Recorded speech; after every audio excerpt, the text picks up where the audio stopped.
تو یہ بالکل غلط ہیں. بعض دفعہ نیک آدمی کو موت کے وقت تکلیف بہت زیادہ ہوتی ہے، برے کو موت کے وقت بعض دفعہ تکلیف بالکل بھی نہیں ہوتی. جسمانی تکلیف کی بات کر رہا ہوں. دیکھو یہ جو قرآن مجید میں آتا ہے والنازعات غرقا، برے آدمی کی روح تکلیف سے نکلتی ہے، نیک آدمی کی روح آسانی سے نکلتی ہے، یہ قرآن میں ہے. لیکن یہ روح نکلنے کا جو بالکل لاسٹ میں جو پروسیس ہوتا ہے نا، اس کا قرآن ذکر کر رہا ہے. روح نکلنے سے پہلے کے جو پروسیس ہیں جو اس باڈی پہ گزر رہے ہوتے ہیں وہ بالکل ڈفرینٹ ہوتے ہیں. وہ نیک کو زیادہ تکلیف ہو سکتی ہے، برے کو کم تکلیف ہو سکتی ہے. سید الانبیاء محمد صلی اللہ علیہ وسلم سے زیادہ کوئی دنیا میں نیک ہو سکتا ہے؟ ہمارے نبی کا جب وصال کا وقت تھا تو آپ کو بخار کی تکلیف دوسروں سے ڈبل تھی. حدیث میں آتا ہے انما اوعکو کما یوعکو رجلان، ایک عام شخص کو بخار میں جتنی تکلیف ہوتی ہے مجھے اس سے دگنی تکلیف ہو رہی ہے. اس پہ آپ کے جو ارد گرد جو آپ کی بیٹی حضرت فاطمہ رضی اللہ عنہا اور جو دیگر آپ کے اہل بیت تھے، جب انہوں نے نبی صلی اللہ علیہ وسلم کو اس اذیت میں دیکھا، تکلیف میں دیکھا، تو حضرت فاطمہ نے کیا فرمایا؟ واہ کرب ابتا، ہائے میرے والد کی تکلیف، دیکھی نہیں جا رہی ہے تکلیف نا.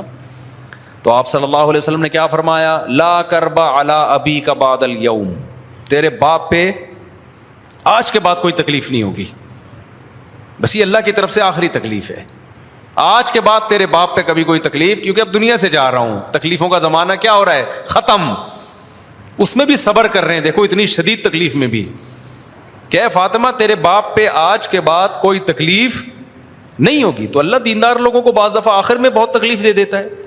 ہمارے نبی کی تو خطائیں تھوڑی تھیں، درجات بلند کرنے کے لیے، لیکن ہمارے ہاں کیا ہے؟ تکلیف ہے تو اب لگتا ہے کہ آ رہا ہے سب سامنے، اب اس کے جو کچھ کیا ہے نا اس نے، بھائی ہو سکتا ہے آپ سے اچھے اعمال ہوں اس کے. اب دیکھو ایک آدمی برا تھا، قاتل تھا، سینکڑوں انسانوں کو قتل کیا، کراچی کا ٹرک اس کے اوپر سے گزر گیا، 1 سیکنڈ میں مر جائے گا، وہ موت کی تکلیف ہوگی اس کو. کنٹینر گزر گیا، اسٹیکر بن جائے گا نا وہ روڈ پہ ایک دم سے. اللہ نہ گزارے کسی کے اوپر سے، میں ایک مثال دے رہا ہوں. یا کرنٹ لگا اس کو، ایک دم سیکنڈ میں مر گیا، بہت تیز کرنٹ لگا، 1 سیکنڈ میں مر گیا وہ، تو تکلیف ہوئی اس کو؟ روح نکلنے کی تو ہوئی ہوگی تکلیف، جو جس کا برزخ سے تعلق ہے. کیونکہ قرآن سے کہتا ہے جب روح نکالتا ہوں نا میں نافرمان کی، پھر بہت تکلیف ہوتی ہے اس کو. لیکن وہ تکلیف مردہ جانتا ہے، اللہ جانتا ہے، فرشتہ جانتا ہے. میں اور آپ وہ تکلیف نہیں دیکھ سکتے، کیونکہ اس کا تعلق کس سے ہے؟ برزخ سے ہے. اور دیندار آدمی کو جسمانی تکلیف تو ہو رہی ہوتی ہے، لیکن روح بہت آسانی سے نکلتی ہے اس کی، کیونکہ روح تو پھڑپھڑا رہی ہوتی ہے اس کی نکلنے کے لیے. تو وہ جو موت کی تکلیف ہے جو برے لوگوں کو ہوتی ہے، وہ تکلیف نہیں ہے جو ہم دیکھ رہے ہوتے ہیں، وہ تکلیف ہے جو مردہ محسوس کر رہا ہوتا ہے. اس کی مثال ایسے ہے جیسے خواب میں کوئی سخت اذیت میں ہو تو وہ تو ٹینشن میں ہوگا، لیکن اس کے قریب جو بندہ بیٹھا ہوا ہوگا اس کو پتا ہے کہ یہ ٹینشن میں ہے، وہ جب بندہ جانے جو خواب میں ہے. تو ایسے ہی موت کے وقت جب برزخ کے پردے ہٹنا شروع ہوتے ہیں، اس وقت میت کو جو عذاب کی چیزیں نظر آتی ہیں، اس میں جو اس کو تکلیف ہو رہی ہوتی ہے وہ مردے ہی کو پتا ہوتی ہے، وہ میں اور آپ نہیں دیکھتے، کیونکہ اس پہ اللہ نے غیب کے پردے ڈال دیے ہیں. ہم دیکھ لیں وہ تو پھر سارے نیک نہ بن جائیں. نہیں یہی بات میرا خیال ہے سمجھ میں. تو یہ جو دنیاوی تکلیف ہوتی ہے نا، یہ سب کو ہوتی ہے بھائی، یہ سب کو ہو سکتی ہے، نیک کو بھی برے کو بھی. ہاں اللہ اپنی رحمت سے کسی کو اس تکلیف سے راحت دے دیں، نہ ہونے دیں اس کو تکلیف، تو وہ اللہ کی مرضی ہے. بعض دفعہ اللہ ہونے دیتے ہیں، بعض دفعہ نہیں ہونے دیتے، لیکن اس کا دین سے کوئی تعلق بولو بھائی نہیں ہے. تو دینداری کا ان چیزوں سے تعلق نہیں ہے. اچھا، میں نے جو ابھی جمعے سے پہلے بیان کیا اس میں نے یہ کہا کہ سلیمان علیہ السلام نے ہدہد کو کہا کہ بھائی تو نہیں آئے گا نا تو میں تیری گردن اڑا، تو صحیح معقول عذر پیش کر ورنہ میں تجھے ذبح کر دوں گا. تو سلیمان علیہ السلام نے نظام میں مملکت چلانا تھا، تو دیندار آدمی کو بھائی غصہ بھی آ سکتا ہے، وہ دھمکیاں بھی دے سکتا ہے، وہ گھر بسانے کی کوشش کرتا ہے، کبھی گھر بس جاتا ہے کبھی گھر ٹوٹ جاتا ہے. وہ لوگوں کی کاؤنسلنگ کر کے گھر جوڑنے کی کوشش کرتا ہے, لیکن اسی چکر میں بعض دفعہ اپنا گھر برباد ہو جاتا ہے. ایسے بھی بہت کچھ ہوتا ہے. تو اس کا یہ مطلب نہیں ہے کہ اب آپ بدتمیز بن جائیں. آپ گھر میں جا کے بیوی سے ٹیڑھے لہجے میں بات کریں, بولیں دیندار آدمی کو مفتی صاحب نے کہا غصہ بھی آتا ہے تو مجھے غصہ آ رہا ہے. سمجھ میں آ رہی ہے بات؟ مجھے بہت غصہ آ رہا ہے کیونکہ یہ نیچرل ہے, نیچرل پروسیس ہے. بیوی پہ غصہ آنا کیا ہے؟ یہ کیا ہے؟ نیچرل. میں اس طرح کا دیندار نہیں, مجھے غصہ ہی نہ آئے. لہٰذا تمیز سے بات کرو. سمجھ رہے ہو؟ لاتیں مارنا شروع کر دیں, چیزیں اٹھا اٹھا کے پھوڑنا توڑنا شروع کر دیں, یہ مطلب نہیں ہے بھائی. مطلب یہ ہے کہ اصل تو اخلاق ہی ہیں جو اللہ رسول نے بتائے ہیں, لیکن کبھی کبھار اس کے خلاف بھی ہوتا ہے. یہ ہر گھر میں ہوتا ہے. کبھی کبھار لڑائی بھی ہوتی ہے, یہ ہر گھر میں ہوتی ہے. جن کے نہیں ہو رہی وہ اپنا دماغ کیا کرائیں, یا تو کوئی بہت ہی نیک ہیں جو آج کل ہوتے نہیں ہیں, یا پھر اس کا مطلب ہے کوئی ٹیکنیکل قسم کا. جہاں جذبات ہوں گے لڑائی ہوگی, جہاں جذبات لیس زندگی ہوگی وہاں میاں بیوی میں بڑھاپے میں پھڈا نہیں ہوتا. کبھی دیکھا دادا دادی بلا وجہ بیٹھ کے 90 سال میں لڑ رہے ہوں, بیٹھے ہوئے ہوتے ہیں آرام سے. وجہ کیا ہے؟ جذبات کیا ہو گئے, اب لڑ کے کیا کرنا ہے بھائی. جہاں محبتیں ہوں گی لڑائیاں بھی ہوتی ہیں, پڈے بھی ہوتے ہیں, جھگڑے بھی ہوتے ہیں. تبھی تو گوروں میں آپس میں لڑائی نہیں ہوتی, کیونکہ محبت ہی نہیں ہے. لوگ کہتے ہیں یورپ امریکہ میں بالکل لڑائی نہیں ہے, ایکچولی سب رسپیکٹ دے رہے ہیں ایک دوسرے کی, آئیے تھینک یو, اس طرح کا سیٹ اپ چل رہا ہے. ابے تمہارے بچا کیا ہے تمہارے پاس لڑنے کے لیے؟ میرے سامنے نا گورے کی تعریف کرنے سے پہلے 100 دفعہ سوچا کرو, بلا وجہ نہیں. کچھ ہے ہی نہیں نا. اس کی مثال ایسے جیسے عربوں میں ایک تکبر ہے قوم پرستی کا, یہ نظر آتا ہے. نحن العرب, ہم عرب ہیں. لوگ کہتے ہیں گوروں میں یہ نہیں ہے. گوروں میں قومیں کہاں ہیں؟ سارا سیٹ اپ ہی برباد ہو گیا. کون سے نسب پہ فخر کرے گا؟ کلچر ہی کی ایسی کی تیسی ہو گئی. تو جہاں کلچر ہوتے ہیں وہاں کبھی تکبر ہوتا ہے, کبھی شکر ہوتا ہے. اور جب تک مثال نہیں دیں گے بات سمجھ میں آتی نہیں. دیکھو ایک آدمی کے پاس لینڈ کروزر ہے, بے شمار دولت ہے, اور کالر اوپر کر کے گھوم رہا ہے, تکبر آ گیا نا اس میں. تو ایک غریب آدمی کہہ رہا ہے جس کے پاس کھانے کو روٹی نہیں ہے, رکشا بھی نہیں ہے, وہ کہہ رہے میرے اندر تکبر نہیں ہے الحمدللہ, غرور تکبر میں نے کبھی بھی نہیں کیا. اور اس کو دیکھو, اس کے کالر اوپر کر کے گھوم رہا ہوتا ہے, تکبر ہے. تو لوگ کیا کہیں گے, تیرے پاس تکبر کے لیے ہے کیا؟ اس جیسی دولت ہوتی پھر تکبر نہ کرتا, ہم سلوٹ کرتے یار. تو گوروں کے پاس کچھ سسٹم ہی نہیں ہے, کوئی خاندان بچے ہی نہیں ہے, کوئی روایات سارے ایک جیسے اسکولوں میں پڑھتے ہیں, سارے ایک جیسے لا کو فالو کر رہے ہوتے ہیں. کوئی خاندانی روایات ہی نہیں ہے کہ ہماری پرمپرا ہے کہ بھائی بہنوں کو کھلاتے ہیں, شوہر بیویوں کو کھلاتے ہیں. ہوتا ہے نا ہماری, تو ہماری خاندانی روایات ہیں, ہم ابا کی خدمت کرتے ہیں, ہمارے یہاں چاچا اور ابا جو ہے نا سب ایک ہی جیسے سمجھے جاتے ہیں, اور بھائی کا بھی وہی احترام ہے بڑے بھائی کا. یہ تو روایات ہوتی ہیں, تو پھر تکبر بھی آتا ہے, کبھی شکر آتا ہے, کبھی تکبر آتا ہے. تو عربوں کا تو ایک روایات ہے بھائی, ایک مذہب ہے, خاندان ہے. اس میں جو نیک لوگ ہیں وہ شکر ادا کرتے ہیں, جو بگڑے ہوئے ہیں وہ تکبر میں آ جاتے ہیں. عربوں میں سارے متکبر بھی نہیں ہوتے, بہت سے متواضع بھی ہوتے ہیں. تو گورے کی مثال نا کمپیئر نہیں کیا کرو ان چیزوں میں, ان کی بیچاروں کے پاس کلچر بلچر ہے ہی نہیں. اب گوروں میں میاں بیوی میں بھی بہت کم جھگڑے ہوتے ہیں, پتہ ہے آپ کو, ہوتے ہی نہیں. جھگڑے کی کوئی چیز ہے ہی نہیں کم بختوں کے پاس. نہ گورے نے گیس کا بل دینا ہے, نہ بجلی کا بل دینا ہے, نہ بیوی کو چائے پلانی ہے اس نے اپنے خرچے پہ, نہ اس نے بچوں کی, بچے ہی نہیں ہیں تو بچوں کی ٹینشن کہاں سے ہو گئی. تو گھر میں سکون نہیں ہوگا میرے بھائی, کوئی ٹینشن نہیں ہے, کسی قسم کا کوئی ریلیشن ہی نہیں ہے. اچھا لوگ کہتے ہیں جب نہیں ہے ٹینشن تو پھر ہم بھی وہی بھائی لائف کیوں نہیں لے کر آئے, ہم بھی ٹینشن ختم کریں. او بھائی یہ خود بہت بڑی ٹینشن ہے کہ آپ کی محبتیں ہی ختم ہو گئی ہیں جو سکون کا ذریعہ بنتی. محبتیں سکون کا ذریعہ بنتی ہیں, ریلیشن سکون کا ذریعہ بنتا ہے. کچھ اس کے تھوڑے تھوڑے سائڈ افیکٹ بھی ہوتے ہیں. انہوں نے سائڈ افیکٹ ختم کرنے کے چکر میں ریلیشن ہی ختم کر کے, یہ خود ایک بہت بڑی ٹینشن. اس کی مثال ایسے ہے, ایک آدمی کھانا کھاتا ہے, اس کو پھر نیند آتی ہے, کہتا ہے یار فریش نہیں رہتا میرا دماغ کیونکہ میں کھانا کھاتا ہوں نا, اور پھر مجھے بیت الخلا بھی جانا پڑتا ہے, کبھی کبھار قبض بھی ہو جاتا ہے, کھانا ہی چھوڑ دو. تو قبض کی ٹینشن بھی ختم, جو بار بار نیند آ رہی تھی وہ ٹینشن بھی ختم. لیکن یہ کم ٹینشن ہے کھانا نہ کھانا, جو ہر وقت ایک ٹینشن رہے گی, ایک کھانے کی ضرورت رہے گی. 10 ٹینشنوں سے آپ نے اپنے آپ کو بچا کے ایک اتنی بڑی ٹینشن میں ڈال دیا کہ وہ تمام ٹینشنوں پہ حاوی ہے. انگریز کی زندگی ٹینشن فری ہے, لیکن کیوں ٹینشن فری ہے؟ اس لیے کہ ریلیشن اور محبتیں ختم. تو یہ خود ایک بہت بڑی ٹینشن ہے, کیونکہ انسان کو اللہ نے انڈیویجول نہیں بنایا رہنے کے لیے. انسان ان مخلوقات میں سے ہے جو جتھے اور گروہ بنا کے رہتے ہیں. ان میں باپ بھی ہوتا ہے, ماں بھی, خالہ بھی, پھوپھی بھی, نانی بھی, دادی بھی, بھتیجے بھی, بھانجے بھی, بہویں بھی, داماد بھی. اس میں گروپ میں اللہ نے انسان کو بنایا ہے. تبھی تو اللہ نے انسان کی نیچر بیان کی ہے, فجعلہ نسبا و صہرا. ہم نے تمہیں پانی سے بنایا اور ددیال اور ننیال والا بنایا, ہم نے تمہیں سسرال والا بنایا. تو یہ خدا نے بنایا ہے. اب جو ددیال ننیال سسرال والا نہیں ہوگا تو نیچر سے ہٹ گیا نا, وہ تو نیچر سے ہٹ کے سکون ملے گا یا یہ بے سکونی کی طرف جائے گا؟ وہ کیا ہو گیا بھائی جان؟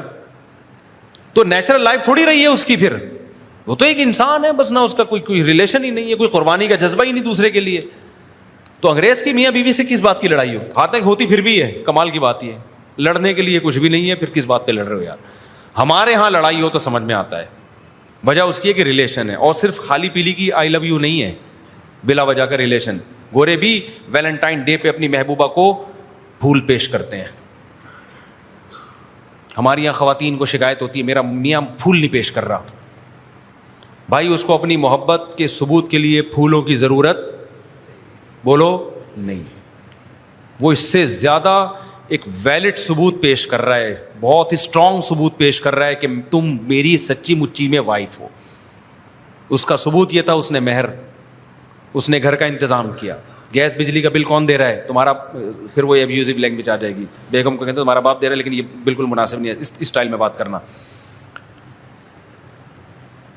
بچے پریگننسی کے پہلے دن سے لے کے بچے کی ولادت اور جب تک بڑا نہیں ہو جاتا, ساری ٹینشن کون اٹھا رہا ہے؟ باپ اٹھا رہا ہے. آخری دن تک, حتیٰ کہ بیٹیوں کی شادی کے بعد کی ٹینشن بھی اٹھا رہا ہے وہ, کہ داماد صحیح سلوک کر رہا ہے کہ نہیں کر رہا. اور کیا ثبوت چاہیے بھائی؟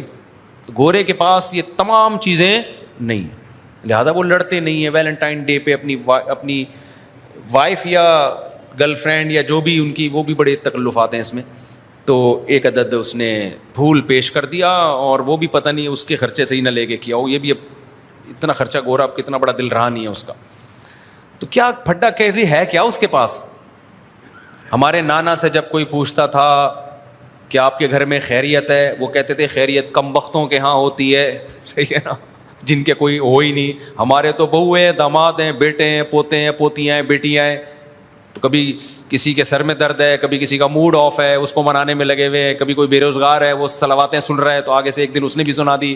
خیریت کن کے ہاں ہوتی ہے میرے بھائی؟ کم بختوں کے, بدقسمتوں کے ہاں ہوتی ہیں, جن کے ہاں ہزار ہزار گز کے بنگلے اور دیواریں ہوں. میں ایسے مالداروں کے گھر میں بار بار بتاتا ہوں, جاتا ہوں, 1000 گز کا بنگلہ, ایک بڈھا بڈھی بیٹھے ہوئے ہیں, خیریت ہی خیریت ہے, لیکن اس خیریت میں ڈپریشن میں جا رہے ہیں. اس خیریت میں کہاں جا رہے ہیں؟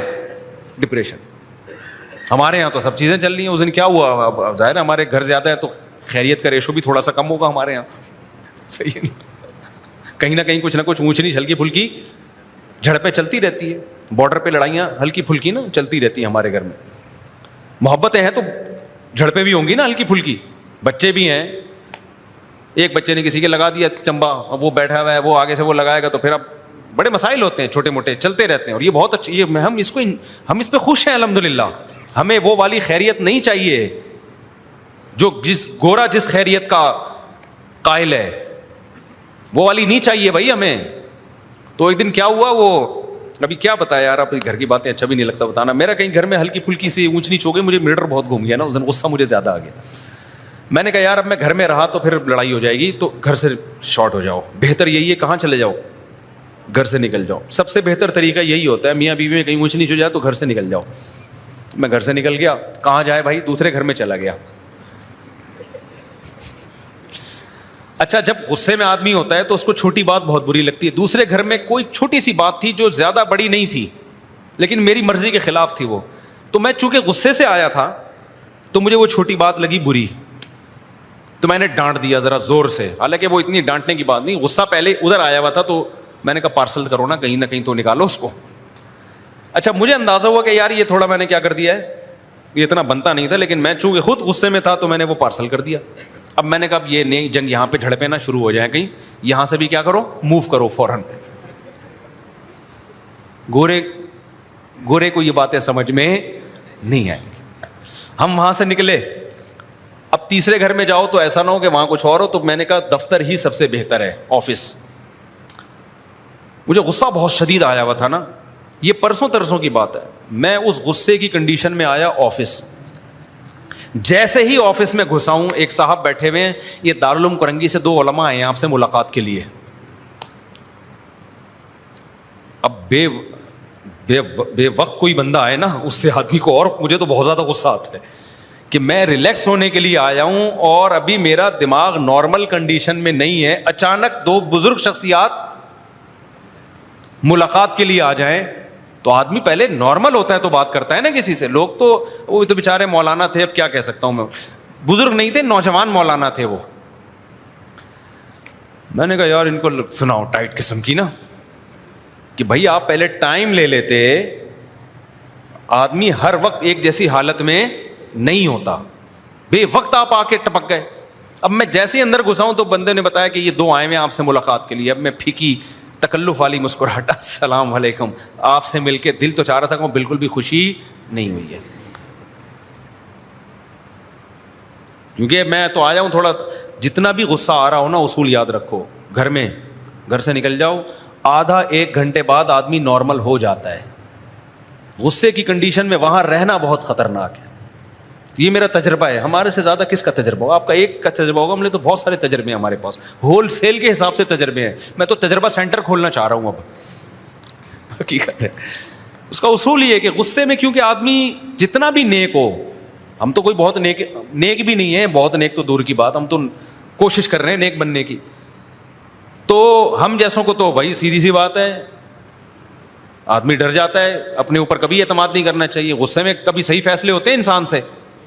تو میرا تو اصول ہے, زیادہ آ رہا ہے گھر سے نکلو بھائی, جاؤ باہر جا کے بیٹھو, تو ریلیکس ہو جاتا ہے, پھر اس کے بعد نارمل کنڈیشن میں آتا ہے. اور یہ ہر شخص پر ہوتی ہے, کوئی ایسا نیک دنیا میں نہیں ہے کہ جی وہ غصہ ہی نہ آتا ہو, بالکل ریلیکس ہی رہتا ہو, ایسا کچھ نہیں ہوتا. اگر کوئی ایسا بول رہا ہے تو پاگل ہے, وہ نیک نہیں ہے. تو میں نے کیا کیا, میں جب دفتر میں آیا ہوں تو 2 بیٹھے ہوئے, پگڑی بھی باندھی ہوئی, داڑھی بھی ان کی, آپ سے ملاقات کے سلسلے میں حاضر ہوئے ہیں. مجھے آیا غصہ کہ یار ایک تو بے وقت آ گئے, اور میں ابھی میں نارمل کنڈیشن میں ہوں, میں آپ کے سامنے بیٹھ کے کیسے بات کروں. میں بیٹھ گیا, کیونکہ مجھے لگا میں جاؤں گا یہ ان کی بے اکرامی نہ ہو جائے. تو مجھے خیال ہوا کہ یار اگر میں بیٹھا رہا تو بے اکرامی کا زیادہ خطرہ ہے. الٹی بات کر دی نا انہوں نے, تو میں ان کو پارسل کر دوں گا جواب ٹکا کے. ابھی میں نارمل نہیں ہوں. میں نے ان سے کہا مجھے ایک بہت ضروری کام ہے. بڑی مشکل سے اپنے آپ پر قابو کیا, میں نے بالکل نارمل, تاکہ ان کو پتہ نہ چلے. میں نے کہا مجھے ایک بہت ضروری کام ہے, آپ بیٹھے, میں آتا ہوں. ان کو بٹھا کے, وہ جو بیچارے گارڈ ہیں نا ہمارے, ان کے کمرے میں جا کے میں بیٹھ گیا آرام سے. آدھا پونے گھنٹے میں جب میں ریلیکس ہوا, اپنے آپ کو ذرا میں نے مصروف کیا دوسرے کاموں میں, یوٹیوب پہ کوئی ویڈیو دیکھی, کوئی پرینک دیکھا, کوئی مزاحیہ, آج کل عجیب عجیب چیزیں آ رہی ہیں مارکیٹ میں. تھوڑا جب میں ریلیکس ہو گیا اور مجھے اندازہ ہو گیا کہ اب وہ بالکل آثار ختم ہو گئے ہیں, پھر میں نے ان کو بلایا. کس سلسلے میں حاضر ہوئے, اب آپ سمجھو, یہ بڑا مزیدار واقعہ ہے. ان میں سے ایک مولوی صاحب, نوجوان مولوی صاحب, انہوں نے کہا میں دوسری شادی کر کے پھنس گیا ہوں, اس سلسلے میں حاضر ہوا ہوں. میں نے سوچا اس کو میں کیا سمجھاؤں کہ میں ابھی پھنسا ہوا, تو ابھی تو نکلا ہوں میں تھوڑی دیر پہلے. ابھی میں خود پھنسا ہوا تھا. یہی تو ہوا ہے میرے ساتھ.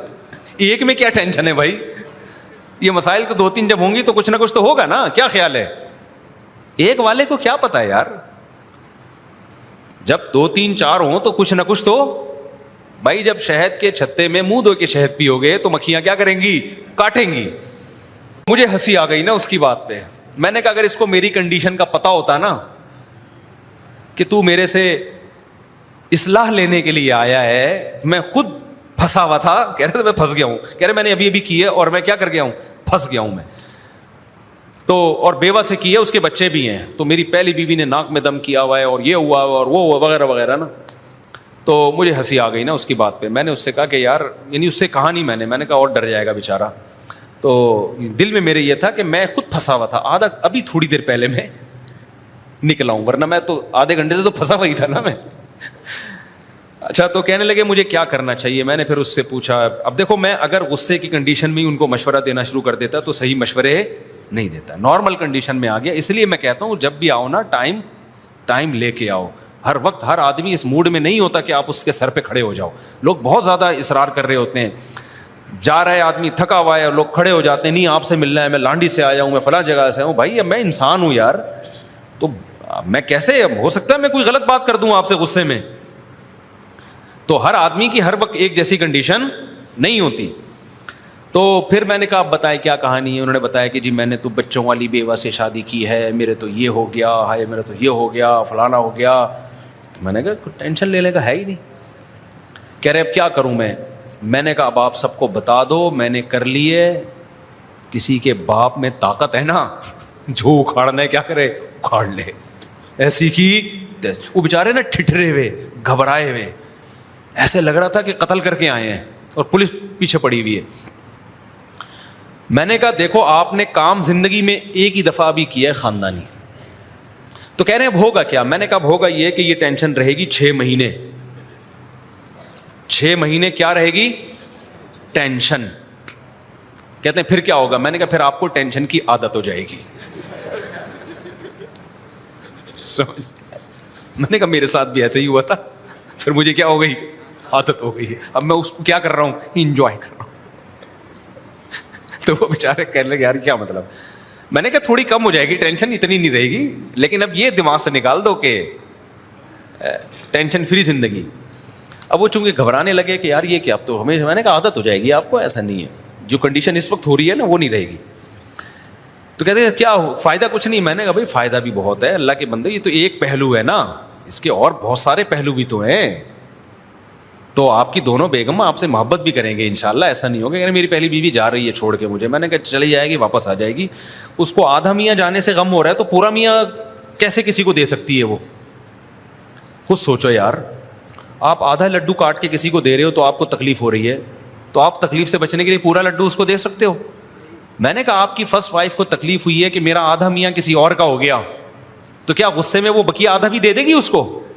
کبھی نہیں دے گی. وہ جائے گی 6-7 مہینے کے بعد, اس کو لگے گا میں تو میاں لیس ہو گئی, تو تھوڑا سا جو مل رہا تھا کم از کم وہ تو لو نا, اس لیے وہ 6 مہینے بعد واپس آ جائے گی.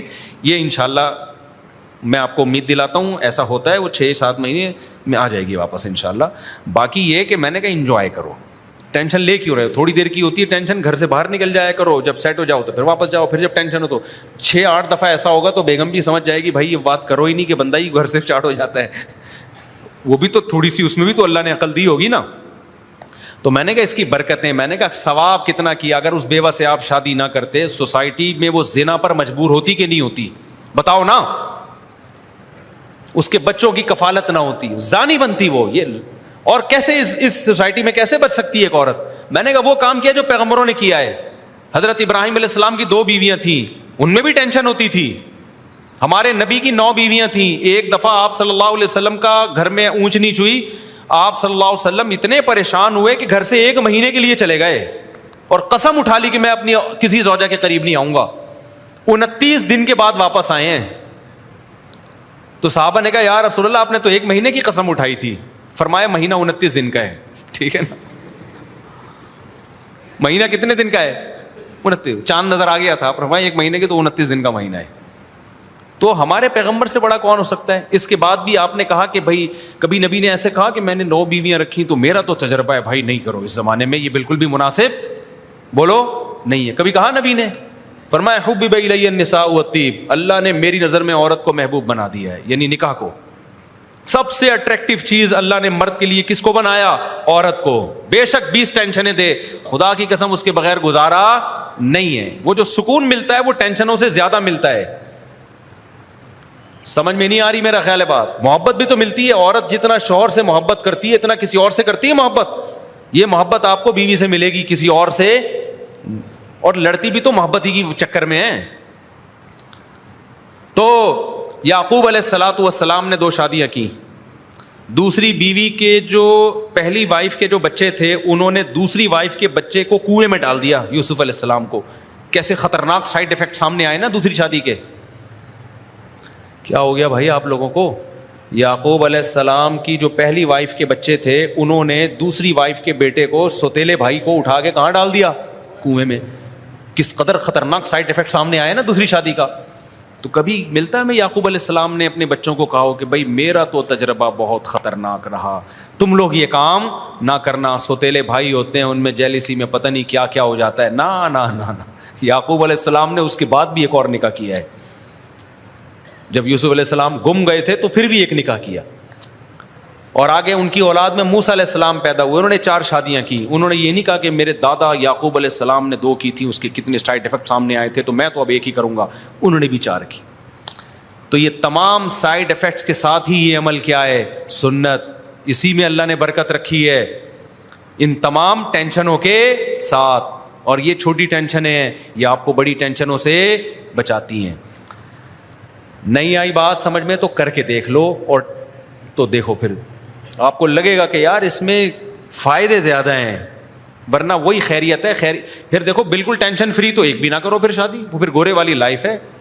تو کوئی جھگڑا نہیں ہوتا ان کا, کوئی پڈا نہیں ہوتا, لیکن لٹکتے ہیں بیچارے ڈپریشن میں جا کے آخر میں. خودکشیوں کے ریشو بہت ہیں زندگیوں میں, کسی کو کسی پہ وہاں اعتماد نہیں ہے. اب جو لبرل طبقہ ہمارا وجود میں آ رہا ہے نا, شادی کر کے بھی بیوی پہ اعتماد نہیں ہوتا, پتہ نہیں کہاں کہاں چکر چل رہا ہے. عورت کو شوہر پہ اعتماد نہیں ہوتا, پتہ نہیں کہاں کہاں چکر چل رہا ہے اس کا. تو میں نے وہ جو بیچارے نے بیوہ سے کی ہے نا, میں نے ان کو بڑی حوصلہ دلایا. میں نے کہا آپ نے جنت کما لی بھائی اپنے لیے, باقی یہ موسٹ وانٹیڈ لکھ دو اپنی بائک کے پیچھے, کیونکہ جو آپ کو لوگ جب ٹینشن دیں اور آپ ٹینشن لینا شروع کر دو نا تو لوگ اور زیادہ دیتے ہیں. تو میں نے کہا ہمیشہ ٹینشن دینا سیکھو, لینا مت سیکھو. ان کو میں نے ایسے حوصلہ دلایا.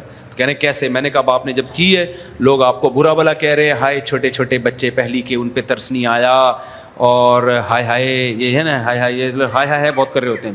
تو میں نے کہا گریبان کھولو اور آپ بولو کہ میں بندہ ہی ٹھیک نہیں ہوں, کیونکہ لوگ آپ کو برا کہیں گے, آپ جاؤ گے ڈپریشن میں کہ میں برا ہو گیا, میں اتنا برا آدمی ہوں. تو آپ بولو بھائی میں نے کب کہا کہ میں نیک آدمی ہوں, میں تو بہت ہی برا آدمی ہوں. لوگ آپ کو کہیں گے ٹھرکی, کیا کہیں گے؟ آپ بولو بھائی ہم تو ٹھرکی ہیں, ہم تو برے ہیں. ہمارے ایک دوست تھے اس کلاس فیلو, تو وہ سید تھے.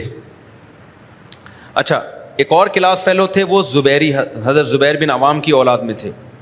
ایک اور تھا وہ بھی سید تھا, لڑکا. اب لڑکے آپ کو پتہ ہے کہ وہ نہیں نسب وسب کو مانتے. کلاس فیلوز جو ہیں وہ تو مذاق اڑاتے ہیں نا. تو جو کہتا تھا میں زبیر بن عوام رضی اللہ عنہ کی اولاد میں, وہ لڑکے نے ابے تو کسی چمار کی اولاد میں ہے, تو زبیر بن عوام تو بڑے صحابی تھے, یہ بکواس کر رہا ہے. وہ ڈپریشن میں جاتا, اوئے ہمارا بڑا اونچا خاندان ہے بھائی. دوسرا کہتا میں سید ہوں, ابے تو کہاں کا سید آ گیا, پتہ نہیں عیدی سینٹر سے ملا ہے, کہاں سے ملا ہے, اور اپنے آپ کو پیغمبر کی طرف منسوب کر دیا. وہ جاتا تھا کس میں؟ ڈپریشن میں. تیسرا بڑا ٹائٹ تھا, وہ میں نہیں تھا, پہلے میں یہ بتا دوں, کیونکہ میں تو سید نہیں ہوں بھائی. وہ بھی سید تھا. اس کو جب وہ کہتا نا میں سید ہوں, تو وہ کہتا ہے ابے تو کہاں سے سید؟ کہہ رہے نہیں ہم تو کچھ بھی نہیں ہے بھائی, ہم تو بہت ہی برے لوگ ہیں, ہم تو برے لوگ ہیں بھائی, ہمارا تو کوئی نسب ہی نہیں ہے. تو وہ ایسی باتیں کرتا تھا کہ اس کو کوئی چھیڑتا نہیں تھا پھر, کہ یہ چھیڑ ہی نہیں رہا, جب اس کو چھیڑو تو یہ چھیڑ ہی نہیں رہا. تو جب لوگ آپ کو ٹینشن دیا کریں نا کہ تم 2 نمبر ہو, تم یہ ہو, آپ بولیں بھائی ہم 2 نمبر ہیں, ہم نے کب دعویٰ کیا مجھ سے, ہم ٹھرکی ہیں. ہم کیا ہیں؟ میں نے جب دوسری شادی کی نا تو بہت لوگوں نے کہا ٹھرکی ہے. میں نے کہا میں اتنا ٹھرکی ہوں کہ تیسری بھی کروں گا, میں تو بہت ہی برا آدمی ہوں. تو لوگوں کے تانوں میں آ کے اگر آپ گھبرانا شروع کر دیا نا تو لوگ کچا چبا کے مار دیں گے, آپ کو بتا دوں میں. ایسا عزت پھر بھی نہیں دیں گے, یہ بتا دوں میں, عزت پھر بھی نہیں ملے گی آپ کو. تو جو آپ کو سمجھ میں آ رہا ہے کرتے چلے جاؤ, لوگوں کی پرواہ مت کرو. لوگ کہتے ہیں نہیں چور ہے, فلانا ہے, ڈمکانا ہے. جب میرے پر تو کیا کیا الزامات نہیں لگے. بعض لوگوں نے یہ کہا تو بڑا ظالم ہے, گھر میں بڑا ظالم ہے, چنگیز خان ہے. تو میں نے کہا بھائی یہ بات میرے گھر والے کریں نا, تو کون ہوتا ہے؟ میں چنگیز نہیں, میں ہلاکو خان ہوں. میں جب گھر میں جاتا ہوں سارے بے ہوش ہو جاتے ہیں. میں چاقو لے کے گھر میں داخل ہوتا ہوں, بندوق لے کے, بم لے کے, گریڈ ہوتا ہے میرے ہاتھ میں. ایسا بدتمیز آدمی ہوں میں. تیرا کیا لینا دینا. ایک چھوٹا سا واقعہ بس آخری, پھر یہ ٹاپک کمپلیٹ.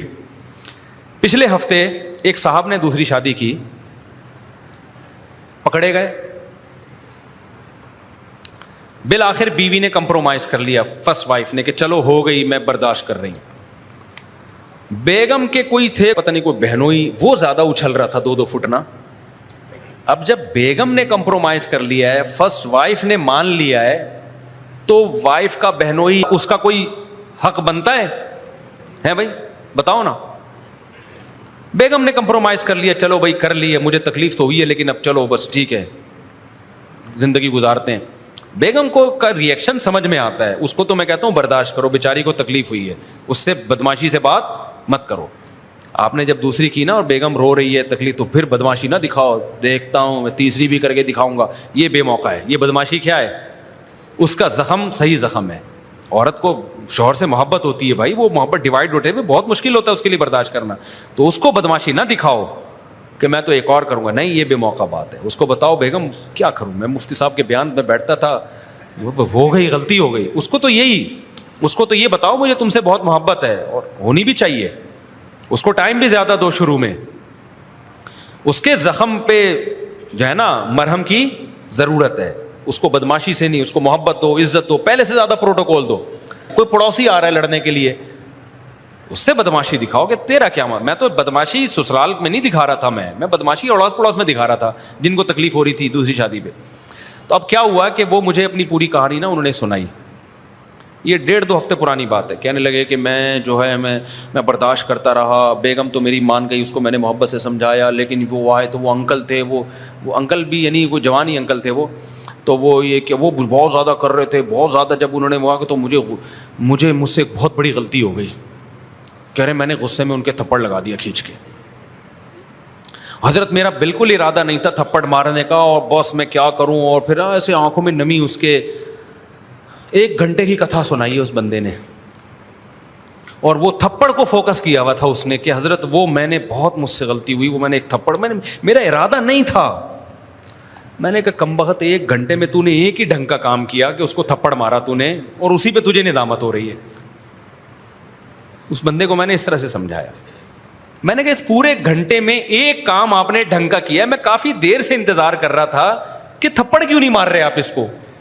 1.25 گھنٹے کے بعد جا کے آپ نے اس کو تھپڑ مارا, جو پہلے 1.25 گھنٹے پہلے مار لینا چاہیے تھا. جب تیری بیوی راضی ہے تو اتنا دور کا بندہ آ کے وہ تجھے سر پہ چڑھ رہا ہے, تو تو بول بھائی تیرا نہ لینا نہ دینا, نہ میں نے تیرے خرچے پہ کی ہے, نہ تیرا کوئی لینا دینا. تو کون ہوتا ہے مجھے سمجھانے والا؟ 2-4 منٹ سمجھاتا ٹھیک ہے, نہیں تو پھر کیا کرتا بھائی, نکل یہاں سے تو. میں نے کہا اس پورے 1 گھنٹے میں آپ نے ایک ہی تمیز کا کام کیا ہے, جو تھپڑ والا, اور اسی پہ آپ کو کیا ہو رہی ہے, ندامت. تو یہ آپ کا کام نہیں ہے. یہ 2 شادیوں کے لیے ضروری ہے کہ پہلے سے تھپڑ تیار کر کے رکھو.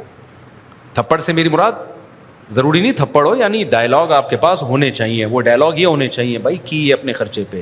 لوگ کہیں گے ٹھرکی ہے, بولے ہاں ہیں ٹھرکی, آپ کو کیا تکلیف ہے, اپنے خرچے پہ ٹھرکی ہے نا, ہم آپ کے خرچے پہ تھوڑی ٹھرکی ہیں.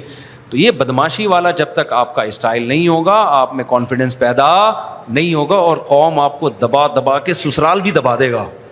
سسرال بھی ایک حد تک برداشت کرنا چاہیے, ذہن میں رکھو. ایک حد کے بعد جا کے پھر سسرال کو بولو بھائی آپ کس میں رہو, اپنی لمٹ میں رہو. اگر اپنا کماتے ہو, اپنا کھاتے ہو, اپنا کھلاتے ہو, تو سسرال بھی. تو یہ میں اخلاق کی بات کر رہا تھا. اب ظاہر ہے جس کا یہ اسٹائل ہوگا تو لوگ بولیں گے یہ دیکھو دینداروں کے اخلاق.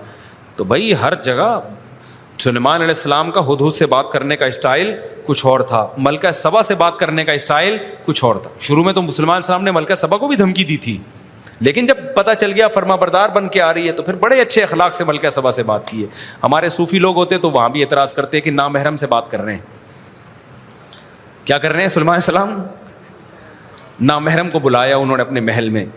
تو عجیب سے دینداری کے ہمارے ہاں معیار بن چکے ہیں, اس کو بہت زیادہ اصلاح کی ضرورت ہے. ابھی بھائی سلیمان السلام نے اس نامحرم کو بلایا. اچھا یہ بھی اشکال ہوتا, دیکھو جب سلیمان السلام نے کہا نا کہ اس محل میں داخل ہو جاؤ, تو ملکہ سبا نے اپنی پنڈلیاں کھولیں. اس کو یہ تھا کہ یہ پانی ہے. تو ہمارے یہاں کے جو فنڈامنٹلسٹ قسم کے دیندار ہیں وہ وہاں بھی اعتراض کرتے کہ ملکہ سبا اپنی پنڈلیاں کھول رہی ہے, تو سلیمان علیہ السلام اس کو جیل کیوں نہیں بھجوایا کہ ایک نامحرم کے سامنے اپنی پنڈلیاں کھولی انہوں نے. بھائی بات یہ ہے کہ یہ موقع نہیں ہے ان چیزوں کا. آج کل کیا کرتے ہیں, نامحرم کے سامنے پنڈلی عورت نہیں کھول سکتی, لیکن ہر جگہ نہیں علی المنکر کا موقع نہیں ہوتا. کون سی چیز بے موقع ہے, کون سی با موقع ہے, یہ جب تک آپ نہیں دیکھیں گے اس وقت تک تبلیغ آپ کے لیے جائز نہیں ہے.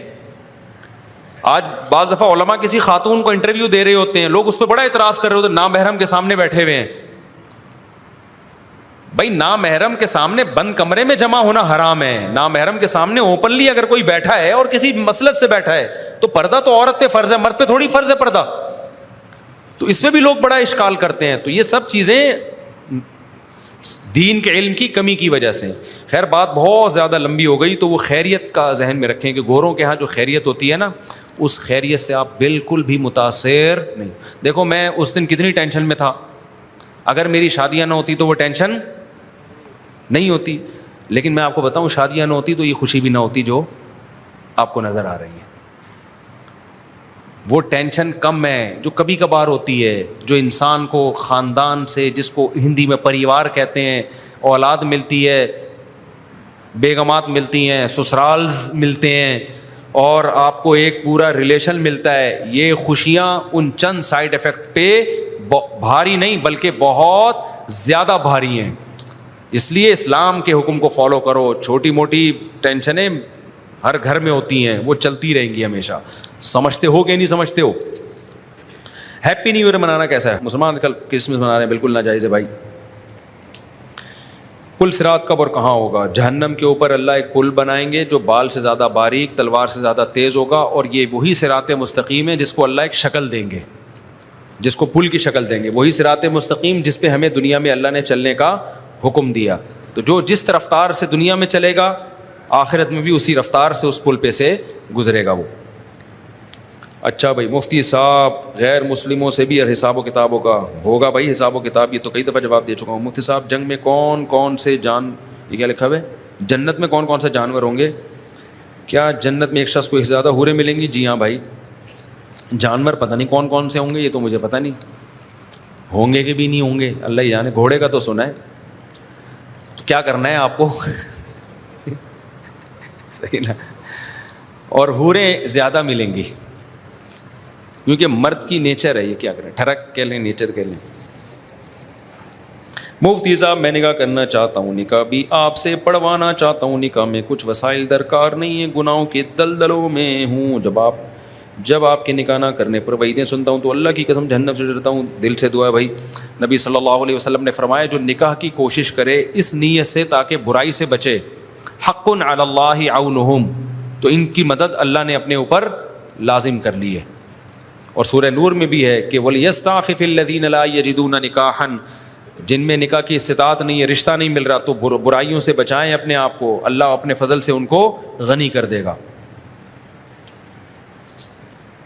میری بیٹی کی تعلیم BSc ہے, اس کے رشتے کی ضرورت ہے, دعا کریں. دل سے دعا ہے جی اللہ تعالیٰ آپ کی بچی کو اچھا سا رشتہ دلائے. مفتی صاحب اللہ پاک آپ کو دین اسلام پر استقامت نصیب فرمائے. میں میاں والی سے خصوصی طور پر آپ سے ملنے کے لیے آیا ہوں. مسافہ ادھر ہی کر لو بھائی, میں بہت تھکا ہوا ہوتا ہوں جمعے کے بعد نا, اور رات کو میں سویا بہت کم ہوں, مجھے بعض دفعہ نیند نہیں آتی, وہ اس ٹینشن کی وجہ سے نہیں, وہ جو بھی میں نے واقعہ سنایا. ہاں بنا لے. بعض دفعہ یہ ہوتا ہے دماغ جو میرا چلنا شروع ہوتا ہے رات کے وقت, تو اوٹ پٹانگ قسم کے جو اسکالرز آ رہے ہیں نا, جو لوگوں کو غلط گائیڈ کر رہے ہیں, اتنے فتنے ہیں دنیا میں, چلو جلدی سے کھینچ لو, اتنے زیادہ فتنے ہیں نا, اور ایسے مذہبی اسکالرز لوگوں کو الو بنا رہے ہوتے ہیں. تو میں نے تو کوشش کی رات کو دیکھو ہی نہیں, کوئی نیٹ کلپ دیکھو ہی نہیں. تو پھر انسان کو غصہ آتا ہے کہ یار یہ, یعنی ہم بجائے اس کے کہ جو مسلمان ہیں ان کو ہم عمل پہ لے کر آئیں یا ان کی نظریاتی اصلاح میں لگے رہیں, ہم ان مذہبی اسکالرز کو سنبھالیں یا ان کو سنبھالیں ہم. تو ظاہر ہے انسان تو گوشت کا بنا ہوا ہے نا, وہ ٹینشن کی چیز پہ اس کو ٹینشن تو ہوگی. تو پھر وہاں میری نیند کیا ہوتی ہے, غائب ہوتی ہے. مفتی صاحب سمجھ میں نہیں آتا کہ کیا کروں, ذریعہ معاش کے لیے آپ کا بیان سن کر موبائل مارکیٹ میں موبائل بیچتا ہوں گھوم پھر کر, لیکن اس سے میرا گزارا نہیں ہوتا, گھر پر کچھ نہیں دے پاتا. آپ بتائیں کیا کروں, نوکری ملتی نہیں ہے, اپنا کام چلتا ہے بہت مشکلات سے. یار یہ آج کل نوجوانوں میں بے روزگاری بہت بڑھتی جا رہی ہے, اور اس کی ایک بہت بڑی وجہ یہ ہے کہ خواتین کو, لڑکیوں کو روزگار بہت مل رہا ہے.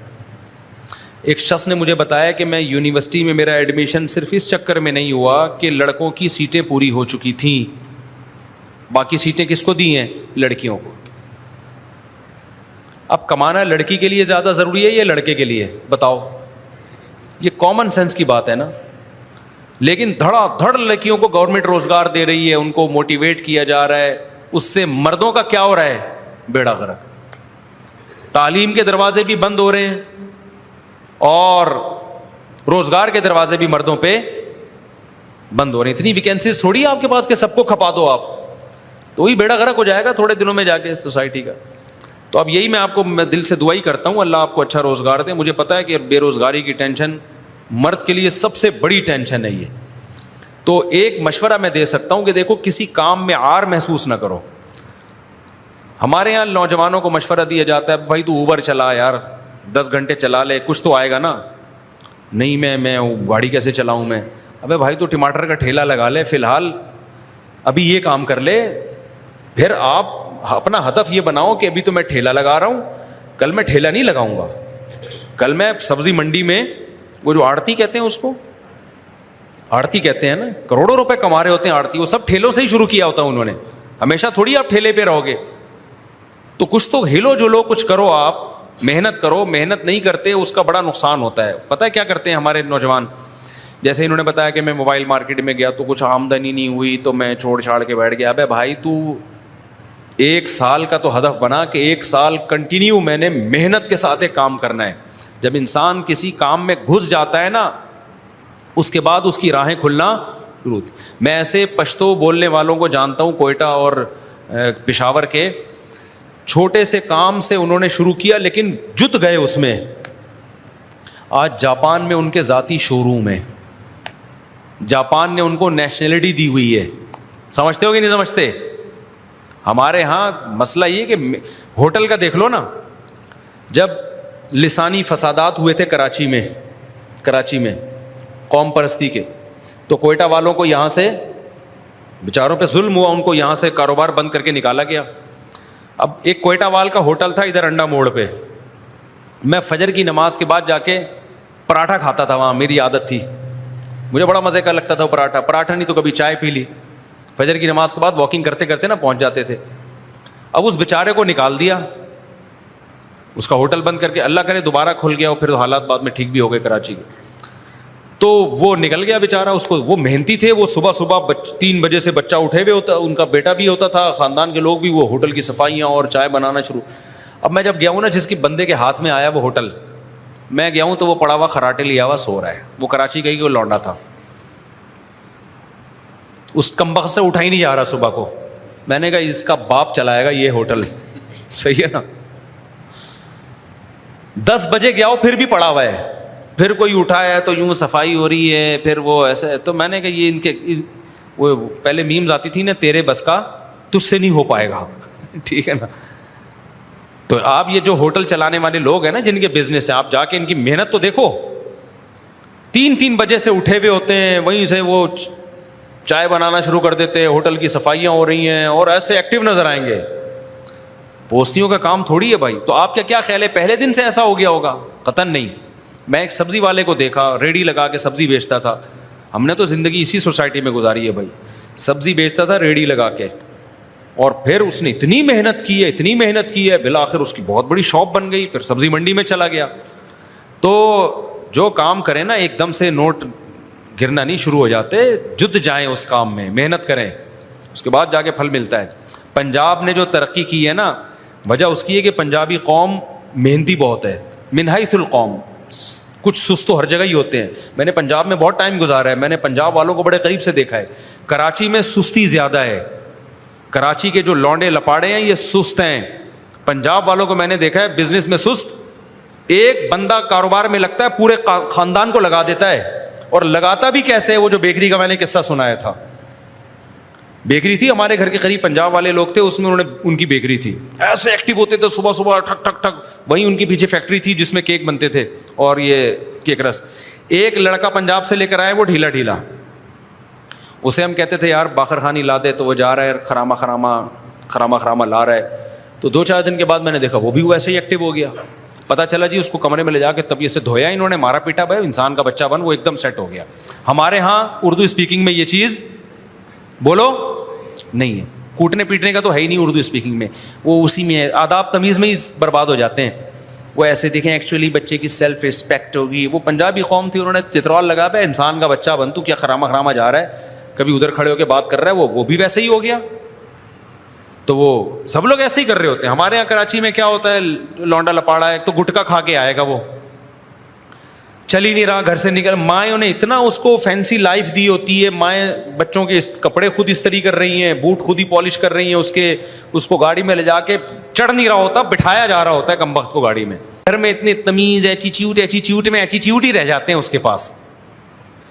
ایسے نہیں ہوتا بزنس میرے بھائی, باپوں کی چماٹے پڑتے ہیں, مارے پڑتی ہیں, ٹھڈے پڑتے ہیں, اس کے بعد جا کے بچے میں ہلنے جلنے کی طاقت پیدا ہوتی ہے, ورنہ ہر بچہ ایسا سست ہی پیدا ہوتا ہے.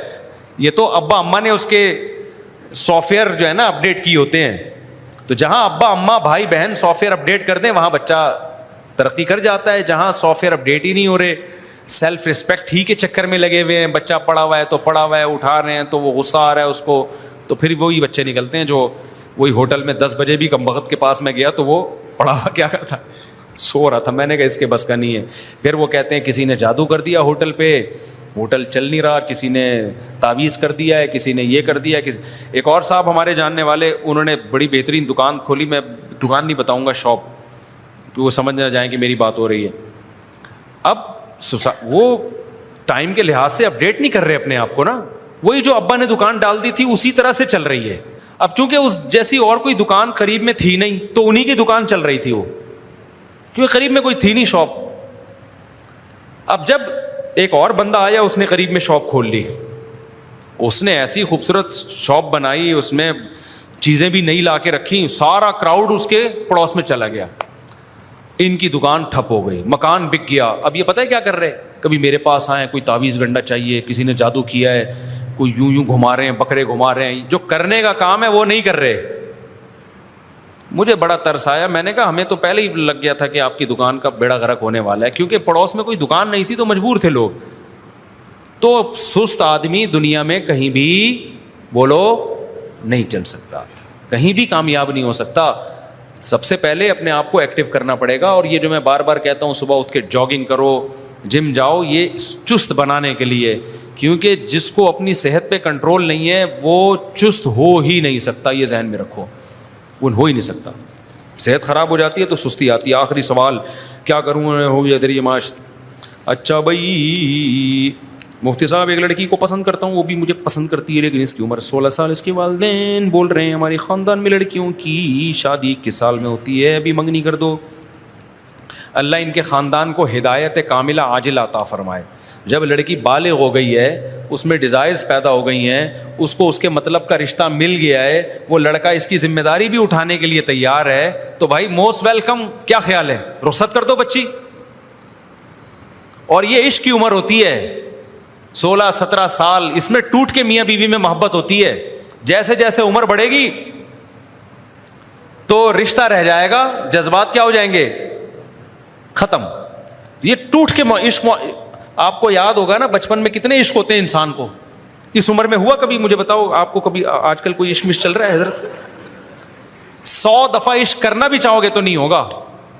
اور بچپن میں سب کو اپنا زمانہ یاد ہوگا, کوئی اس میں کوئی ڈھکی چھپی بات نہیں ہے. ہر شخص کو کہیں نہ کہیں معاشقہ ہوا ہوتا ہے, چاہے کتنا ہی نیک کیوں نہ ہو. کیوں اس وقت انسان کے جذبات ہوتے ہیں بھرپور, جب جوانی کی دہلیز پہ قدم رکھتا ہے. لڑکیوں میں بھی عشق کا ریشو اس وقت ہوتا ہے, لڑکوں میں بھی. تو یہ فطرت کہتی ہے اب ان دونوں کو آپس میں کیا کر دو, ملا دو. یہ بہت محبت کریں گے, ان کی لائف بہت اچھی گزرے گی. لیکن ماں باپ بیڑا غرق کرتے ہیں دونوں کا, کہتے ہیں ابھی تو ایکچولی بچے ہیں, ابھی تو سوسائٹی میں انہوں نے سروائیو کرنا ہے. تو بھائی سروائیو کرنے ہی کے لیے ہم کہہ رہے ہیں کہ دونوں کو ملا دو آپس میں, تاکہ اچھا سروائیو کر سکیں سوسائٹی میں. ورنہ آنکھ مٹکوں میں ہی برباد ہو جائیں گے, یہ آنکھ مٹکوں میں ہی برباد ہو جائیں گے. تو یہ بہترین عمر ہے, ٹوٹ کے محبت کرنے کی عمر ہے یہ. اسی عمر میں شادی ہونی چاہیے, تاکہ بیوی حلال ہوگی, اس سے ٹوٹ کے عشق ہوگا, اور لڑکی کو اپنے میاں سے کیا ہوگا, عشق ہوگا. تو جو پرسوں میں نے کوئی نکاح پڑھایا ہے, اس بندے کی عمر تھی 30 سال. کہہ رہے ہیں مفتی صاحب صرف آپ کی وجہ سے میں جلدی شادی کر رہا ہوں, آپ کے بیان میں نے سنے ہیں. یہ سچا واقعہ ہے, میں نے نکاح پڑھایا. کہہ رہے ہیں آپ کے میں نے بیان سنے تو میں نے 30 سال میں شادی کی ہے. تو مجھے بڑا رونا آ رہا تھا اس کے اوپر کہ تجھے پتہ ہی نہیں کہ یار شادی کی اصل عمر کیا ہے. تو 30 سال میں بھی آدھی جوانی تو گزر گئی ہے, کیا اب کیا رہ گیا ہے؟ تو 35 میں کر لیتے, تھوڑا سا اور لیٹ جاتے.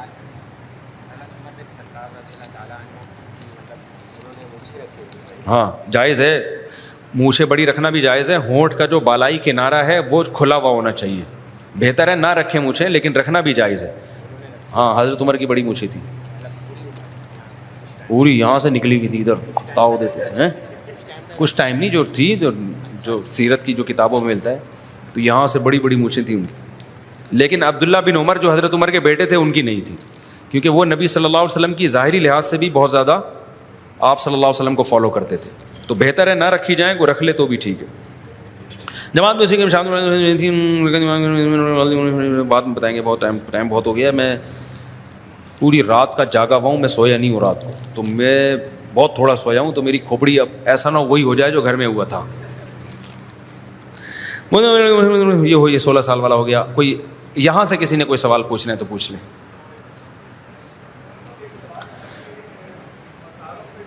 مزاروں پہ جانا نہیں, وسیلہ نہیں. مزاروں پہ بس کسی بزرگ کی قبر پہ اس نیت سے جا سکتے ہیں کہ آخرت کی یاد تازہ ہو جائے. تو نہیں, فاتحہ تو یہاں بھی پڑھ سکتے ہیں. وہاں چلے گئے تو دعا بھی مانگ سکتے ہیں. میت اسپیشل قبرستان دعا مانگنے کے لیے جانا ثابت نہیں ہے. دعائیں ہر جگہ سے قبول ہوتی ہیں. دعا کی جگہ قبرستان نہیں ہے, بلکہ دعا کی جگہ مسجدیں ہیں. لیکن اگر آپ چلے گئے قبر کی زیارت کے لیے, تو پھر وہاں جا کے ادھر ادھر کی باتوں سے بہتر ہے میت کے لیے دعا کر لو.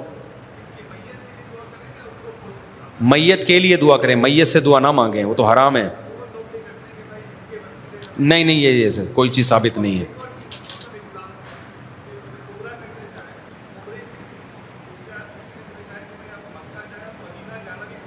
نہیں, عمرے کا مکہ سے تعلق ہے, مدینہ سے تعلق نہیں ہے. لیکن ایک اس کی بے مروتی کی بات ہے کہ آپ اتنا لمبا سفر کر کے اللہ کے گھر کی زیارت کی, تو کیا ہو جائے گا کہ اگر آپ سید الانبیاء صلی اللہ علیہ وسلم کی قبر کی زیارت کر لیں اور مسجد نبی کی زیارت کر لیں, تو یہ ایک بے مروتی ہے نا, کہ اتنا خرچہ ہو گیا آپ کا. تو یہ تو ایک بڑی ایک بے وفائی کی بات ہے. یہ محبت کی کمی کی علامت ہے کہ اتنا دور گیا اور آدمی نبی کی قبر کی زیارت نہیں کر رہا اور اللہ کے نبی کی مسجد کی زیارت نہیں کر رہا. نہیں, حج اور عمرے کا اس سے براہ راست تعلق نہیں ہے. اگر کوئی عمرہ کر کے بیت اللہ کا طواف کرے اور صحیح کر کے آ جائے تو عمرہ ہو گیا. اور حج میں بھی وقوف عرفہ اور طواف زیارت کر لیا تو حج ہو گیا. مدینہ کی زیارت کا حج یا عمرے سے کوئی تعلق نہیں ہے. جی, برابر رکھنا لازم ہے, کریں برابر.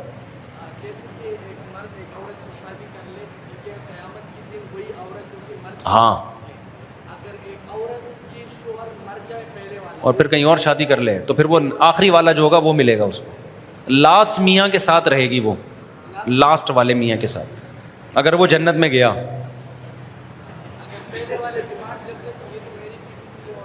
تو چھوڑا کیوں, تو مرا کیوں؟ یہ کہہ رہے ہیں پہلے والا ڈیمانڈ کر رہا ہے, اللہ یہ تو میری بیوی تھی, تو مرا کیوں بھائی؟ مر گیا تو پھر اس نے کہیں اور شادی کر لی نا.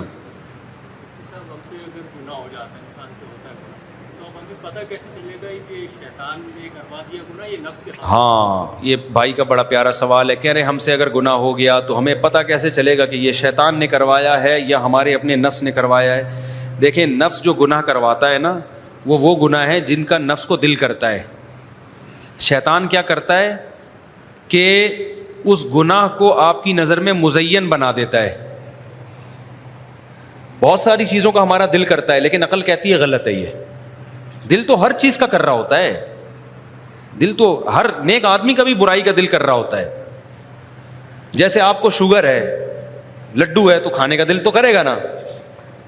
تو چاہے آپ عقل مند ہوں, بے وقوف ہوں, جب میٹھا کھانے کا دل کرے گا تو وہ تو دل کرے گا. عقل کہہ رہی ہوتی ہے بھائی تیرا شوگر اتنی زیادہ ہے, ابھی تو یہ نہ کھا. شیطان کیا کرتا ہے, شیطان اس کو مزین کر دیتا ہے. آپ کی عقل کہہ رہی ہے نا غلط ہے, تو شیطان آ کے سمجھانا شروع کر دے گا کہ اب ایک عقل غلط کہہ رہی ہے. اس دن فلاں کو شوگر تھی, اس نے 3 لڈو کھائے تھے, کچھ نہیں ہوا تھا, تو بھی 6 لڈو کھا لے, تجھے بھی کچھ نہیں ہوگا. یہ ڈاکٹروں کی بنائی ہوئی باتیں. تو تو اسی طرح گناہ جب انسان کا دل چاہتا ہے، وہ تو ہر ایک کا دل چاہ رہا ہوتا ہے برائی کرنے کا، یعنی خواہشات پوری کرنے کا، لیکن عقل روکتی ہے کہ بھائی یہ غلط ہے، اس کی سزا مل سکتی ہے. شیطان آ کے کیا کہتا ہے؟ توبہ کر لینا یار، کوئی توبہ کے دروازہ بند تھوڑی ہوا ہے، توبہ کر لینا. اور کیا ایک ہی دفعہ گناہ میں تھوڑی یہ سب کچھ ہو جاتا ہے؟ ابھی بھائی ٹھہرو ذرا، صحیح ہے نا، ابھی زندگی پڑی ہوئی ہے، ابھی تھوڑی، ابھی تو تھوڑا لائف کو انجوائے کرنے دو، ورنہ گھٹ گھٹ کے مر جاؤ گے. یہ جو باتیں کھوپڑی میں آ رہی ہوتی ہیں یہ نفس کی نہیں ہوتی، یہ کس کی ہوتی ہیں؟ یہ شیطان کی ہوتی. جو دل چاہ رہا ہوتا ہے نا وہ شیطان کی وجہ سے نہیں، وہ تو نیچرل ہے. بھوک میں پانی پینے کا دل، کھانا کھانے کا دل چاہے گا، پیاس میں پانی پینے کا. جب کوئی مرد کے قریب سے کوئی خوبصورت عورت گزرے گی اس کا دل چاہے گا اس کو دیکھنے کو. تو عقل کہتی ہے بھائی یہ تمہارے لیے حرام ہے، تمہارے لیے اللہ نے تمہاری بیوی کو پیدا کیا ہے. تو شیطان آ کے بیوی کے بارے میں غلط رپورٹیں پیش کرا، بھائی بیوی کیا ہے، بیوی تو گھر میں کوئی بھاگی تھوڑی جا رہی ہے، اصل تو یہ انٹی ہیں. نہیں دیکھا تو میں ڈپریشن میں جاؤں گا. حالانکہ دیکھنے سے ڈپریشن میں جاتا ہے، دیکھنے سے ڈپریشن، نہیں دیکھا تو تھوڑی دیر ڈپریشن ختم ہو جاتی ہے، دیکھا گا تو ڈپریشن بڑھتی چلی جائے گی. کبھی کوئی ایسا بندہ دیکھا کہ گناہ کیا اور پھر چھوٹ گیا؟ بھائی جو گناہ کرے گا تو پھر آگے بڑھے گا، کرتا چلا جائے گا، تو بچتا ہے تو بچتا چلا جاتا ہے. لیکن شیطان آ کے سارے دلائل کی نا غلط قسم کے دلائل کے انبار لگا کے ایسی کی تیسی کر دیتا ہے. تو یہ جب آپ کے ذہن میں دلائل آ رہے ہوتے ہیں نا گناہ کو کرنے کے، تو یہ دلائل سمجھ لو کون پیش کر رہا ہے؟ شیطان. آدم علیہ السلام کا دل چاہ رہا تھا درخت سے کھائیں، لیکن ان کو سوچا کہ نہیں بھائی اللہ نے منع کیا ہے. شیطان نے کیا کہا کہ هل ادلک علی شجرۃ الخلد وملک لا یبلی، اے آدم اصل میں یہ جو آپ کھائیں گے نا تو اس سے ہمیشہ ہمیشہ کی جنت ملے گی. اللہ میاں نے ایکچولی اس وجہ سے منع کیا ہے آپ کو. اللہ میاں کو چاہ رہے تھے کہ آپ پر ایک دن موت بھی آئے، تو یہ ایسا درخت ہے کھائیں گے نا تو آپ ہمیشہ، اور اللہ میاں نہیں چاہتے کہ ہمیشہ زندہ رہیں، تو ایک دفعہ کھا لیں توبہ کر لینا بعد میں، لیکن ہمیشہ ہمیشہ کی کیا مل جائے گی اس سے؟ حیات. یہ کون پیش کر رہا تھا دلائل؟ یہ شیطان پیش کر رہا. تو شیطان کیا کرتا ہے جب عقل ہمیں روکتی ہے برائی سے، شیطان عقل پہ پردہ ڈال دیتا ہے. اور اس جیسے ہیروئن کیوں پیتے ہیں؟ کہہ رہے ہیں یار ٹینشن ختم ہوگی. عقل کہتی ہے ابے کہاں ٹینشن ختم ہوتی ہے، ٹینشن تو بڑھتی ہے. لیکن ہیروئن پھر بھی پیتا ہے کہ نہیں پیتا؟ کیوں؟ شیطان آ کے کہتا ہے نہیں 2-4 دفعہ پینے سے کچھ بھی نہیں ہوتا، بعد میں توبہ کر لینا، مزہ اڑا کے تو دیکھو. لیکن کیا صاحب بیڑا غرق ہوتا ہے اس ہیروئن، لاش ہی اٹھتی ہے بیچارے کی پھر. تو یہ ہے جب دلائل کے غلط انبار لگ رہے ہو نا تو سمجھ لو کہ یہ کون ہے؟ یہ شیطان ہے. کس کا؟ نیاز نظر.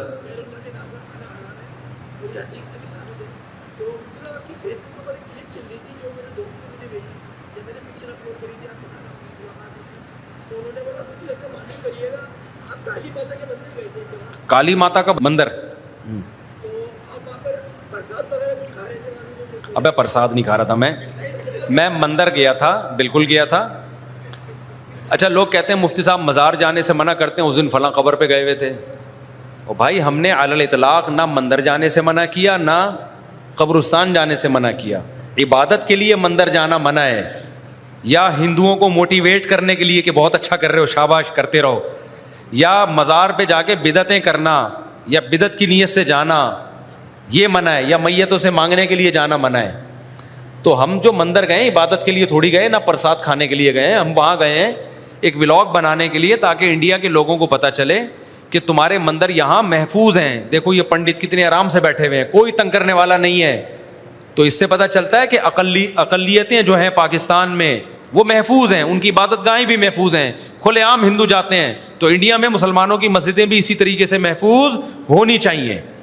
تو یہ میسج ہے، اس میں کوئی حرج بولو نہیں ہے. ابھی میرا دوبارہ انشاءاللہ اٹلی کا سفر ہوا تو میرا ارادہ ہے کہ عیسائیوں کے جو ہسٹری ہے نا پوری ویٹیکن سٹی میں، وہ پوری ہسٹری میں ہو سکتا ہے مجھے چرچ بھی جانا پڑے، پادری سے مصافحہ بھی کرنا پڑے، اور وہ جب چائے پلائے گا تو پینی بھی پڑے. یہ تو غیر اخلاقی حرکت ہے. آپ کو پادری ایک آپ کا اکرام کر رہا ہے اور آپ بولو نہیں.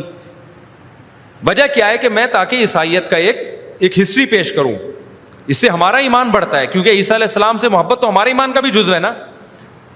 تو ایک ہسٹری ہے بھائی عیسائیت کی. عیسائی لوگ ان ملحدین سے تو 1000 گنا اچھے ہیں نا. دیکھو رومیوں کو جب فتح ہوئی ہے نا، رومیوں کو شکست ہو گئی. مشرکین جو آگ پرست تھے نا ایران میں اس وقت آگ کی عبادت ہوتی تھی، پارسیوں کی جنگ ہوئی عیسائیوں سے، عیسائیوں کو شکست ہو گئی روم میں. اس پہ مشرکین خوش ہوئے, مسلمان پریشان ہوئے تھے. مشرکین خوش ہوئے کہ دیکھو ہم بھی شرک کرتے ہیں, یہ بھی شرک کرتے ہیں, تو خدا اس کا مطلب مشرکوں کے ساتھ ہے. تو مسلمان چاہتے تھے عیسائیوں کو فتح ملے, کیونکہ جب عیسائیت اور بت پرستوں کا مقابلہ ہوگا تو ہم کس کے ساتھ ہوں گے؟ عیسائیوں, کیونکہ عیسائی مذہب اسلام کے زیادہ قریب ہے بنسبت بت پرستوں کے.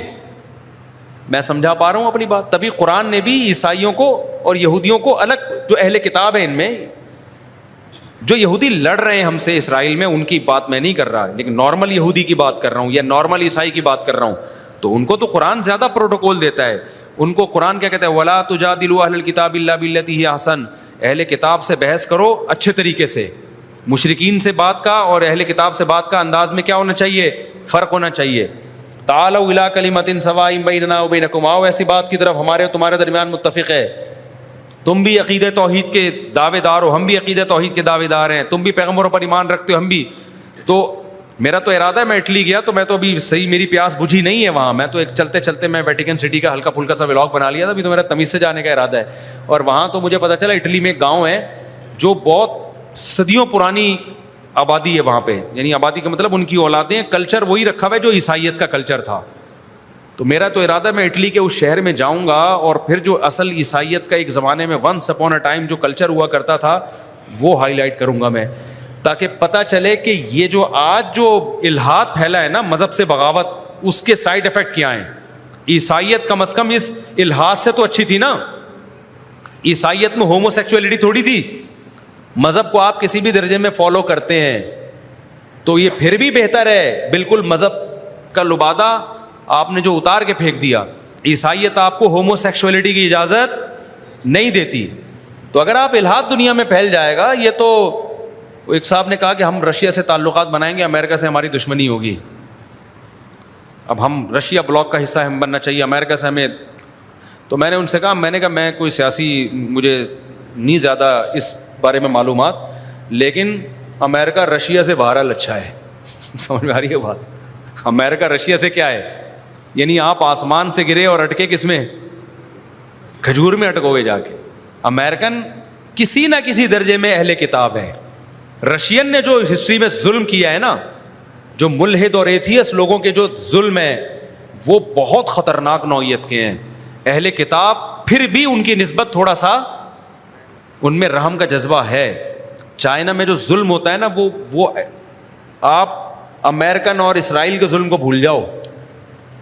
جو چائنیز جو ظلم کرتے ہیں, جو جہاں ان کے علاقے میں بغاوت ہو رہی ہے نا, وہاں کی بات کر رہا ہوں, سارے مسلمانوں پہ وہ بھی ظلم نہیں کرتے, چونکہ وہ خدا کو مانتے ہی نہیں ہیں. جو خدا کو نہیں مانتے ان کے دل تو پتھر ہوتے ہیں. جو کسی نہ کسی درجے میں کسی مذہب سے وابستہ رہے, ان کے دل میں پھر بھی تھوڑی سی نرمی ہوتی ہے. تو رشیا کا جو ظلم آپ اٹھا کے دیکھو نا, جو افغانستان میں کرتا رہا ہے اور جو اس سے پہلے ہوتا رہا. امریکہ بھی افغانستان میں آیا, ظلم کیا, اس نوعیت کا نہیں کیا جو رشیا نے کیا تھا. رشیا نے تو بہت تباہی مچا دی تھی, کیونکہ وہ بالکل ملحد لوگ ہیں.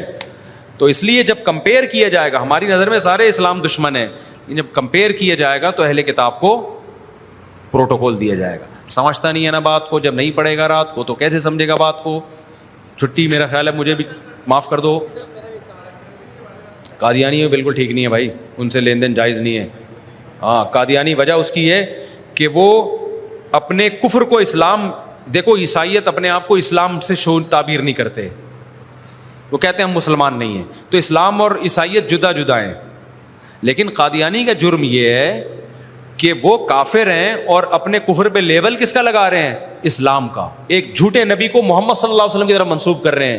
یہ بہت سنگین نوعیت کا جرم ہے. قادیانی اپنے آپ کو مسلم کہنا چھوڑ دیں, ہم ان کو گلے لگا لیں گے کہ بھائی جہاں دنیا میں بہت سارے غیر مسلم ہیں تم بھی ہو. جب تک اپنے آپ کو مسلم کہتے ہیں تو ہم ان سے تعلقات اور دوستیوں کی اجازت نہیں دیتے. ان کا جرم بہت سنگین نوعیت. ایک بھنگی چمار کو پیغمبر کے کھاتے میں ڈال دیا, سید الانبیاء صلی اللہ علیہ وسلم کے کھاتے میں, جھوٹے کذاب دجال کو. کیسے برداشت کر لیں گے بھائی ہم؟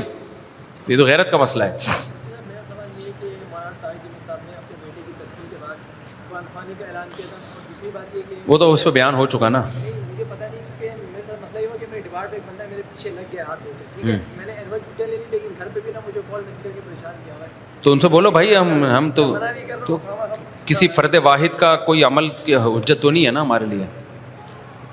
چلو یار بہت ہو گئی, بس کرو.